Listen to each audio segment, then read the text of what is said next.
দেখো বন্ধুরা, আমার ছাদ বাগানে যে 12 মাসি পেয়ারা গাছটা আছে সেটাতে কয়েকটা পেয়ারা রয়ে গেছে।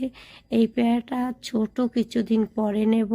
পলিব্যাগ দিয়ে বেঁধে দিচ্ছি কাঠবিলির জন্য। আর এই পেয়ারা দুটো একটু একটু হলুদ হয়ে গেছে, আজকে এই পেয়ারা দুটো নেব। দেখো এই পেয়ারাটা কত সুন্দর হয়েছে, আর খেতেও খুব মিষ্টি পেয়ারাগুলো। আর এই মরিচ গাছটাতে দেখো আমার বোম্বাই মরিচ, এটা পাকানোর জন্য আমি পলিব্যাগ দিয়ে বেঁধে দিয়েছিলাম। আজকে আমি এটা নিচ্ছি, এটা থেকে আবার চারা তৈরি করব। আর দেখো টমেটো গাছগুলোর থেকে তো আমি মাঝে মধ্যেই টমেটো নিয়ে থাকি, আজকেও কিছুটা টমেটো নেব। আর দেখো টমেটোর ভারে আমার প্রতিটা গাছ একেবারে নুয়ে পড়েছে। আর সর্ষের দানাগুলোতে তো অনেকটাই সরিষা হয়েছে, পাকলে নেব। দেখো এই গাছটা একেবারে শুয়েই পড়েছে টমেটোর ভারে। আমি আজকে এখান থেকে কিছু